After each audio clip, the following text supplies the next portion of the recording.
আসসালামু আলাইকুম ভিউয়ার্স, কেমন আছেন? আশা করি সবাই ভালো আছেন। এই যে দেখেন, আজকে আরেকটি নকশা নিয়ে আপনাদের সামনে উপস্থিত হয়েছি। অনেক পাওয়ারফুল একটি নকশা। অনেক ভাই বলে যে জুয়া খেলার নকশা দেওয়ার জন্য।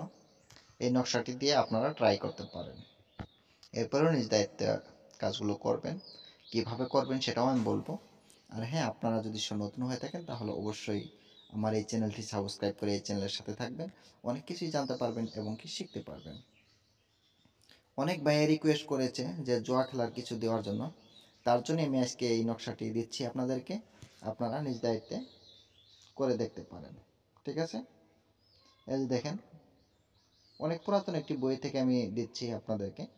এটা হচ্ছে জিন্দা কালসি দ্বিতীয়, যেটা নাকি দ্বিতীয় বালাম আছে বা দ্বিতীয় বই আছে, সেটারই নকশা আমি আপনাদেরকে দেখাচ্ছি। আপনারা স্ক্রিনশট মেরে নেন, আর না হলে লিখে নিন। আমি অল্প জুম করে দিচ্ছি যাতে আপনাদের বুঝতে কোনো ধরনের অসুবিধা না হয়। এই দেখেন, এটাই হচ্ছে সেই নকশা। এটা কিন্তু জুয়া খেলায় জেতার জন্য। এই দেখেন, ভালো করে খেয়াল করেন নকশাগুলো যাতে ভুল না হয়। তারপরে আমি বলবো কিভাবে করা লাগবে এবং কিভাবে কাজগুলো করবেন সেটাও আমি বলবো। ভিডিওটি স্কিপ করবেন না। আর হ্যাঁ, আপনাদের যদি কোনো বইয়ের প্রয়োজন হয় বা যে কোনো ধরনের কবিরাজি কিতাব বা পিডিএফ ফাইলের প্রয়োজন হয় তাহলে অবশ্যই আমার সাথে যোগাযোগ করতে পারেন। যোগাযোগ করার নাম্বারটি আমি বলে দিচ্ছি, 7002067513। এই নাম্বারে, আমার এই নাম্বারে যে কোনো বই নেওয়ার জন্য যোগাযোগ করতে পারেন। আশা করি আপনারা এটা স্ক্রিনশট মেরে নিয়েছেন, আর না হলে লিখে নিয়েছেন। সম্পূর্ণ কিন্তু দেখতেই পারতেছেন, সম্পূর্ণ বাংলা একটি নকশা। এই নকশাটি কিভাবে কি করবেন সেটাও আমি বলবো।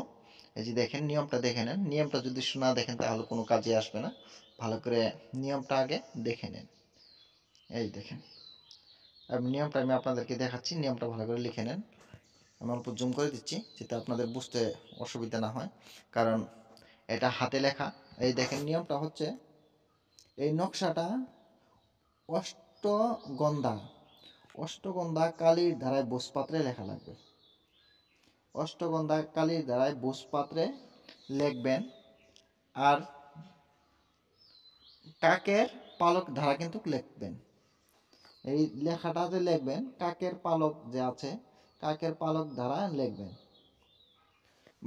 লেখাটার কিন্তু সময় আছে, সব সময় লিখলে হবে না, সময় আছে। সেই সময় মতো লেখা লাগবে। আমি সময়টা আপনাদেরকে বলতেছি।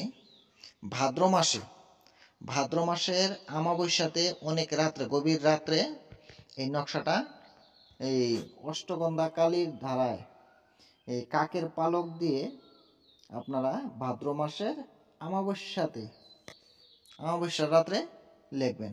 এই যে দেখেন, দেখাচ্ছি আমি, দেখতে পাচ্ছেন। ভালো করে লিখে নেন, আর না হলে কিন্তু কোনো কাজে আসবে না। নকশাটা কিন্তু লেখা লাগবে অষ্টগন্ধা কালি দিয়ে। ভোজপাত্রের উপরে আপনারা লিখবেন যে সেই কলম হিসেবে ব্যবহার করবেন কাকের পালক। কাকের পালকের দ্বারা কিন্তু লেখা লাগবে ভাদ্র মাসের অমাবস্যার গভীর রাত্রে।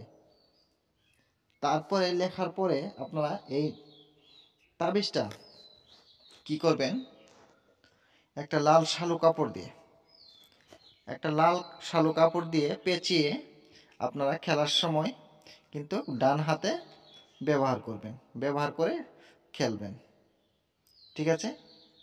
আমি আবারও বলতেছি, অষ্টগন্ধা কালি দিয়ে ভাদ্র মাসের অমাবস্যার রাত্রে কাকের পালক দিয়ে লিখবেন। লেখার পরে এই নকশাটাকে আপনারা লাল শালু কাপড় দিয়ে পেঁচিবেন, পেঁচিয়ে ডান হাতে বেঁধে ফেলবেন, বেঁধে তারপরে কাজ করবেন। আর হ্যাঁ, অবশ্যই কিন্তু নকশাগুলো জাগ্রত করে নেবেন। ঠিক আছে? আমি ভিডিওটা আর বেশি বড় করব না, আজকের মতন এই পর্যন্তই। আপনারা সবাই দোয়া করবেন আমার জন্য, আমি যাতে ভালো কিছু দিতে পারি, আপনাদের উপকারে আসে। সবাই ভালো থাকেন, সুস্থ থাকেন। খুদা হাফিজ।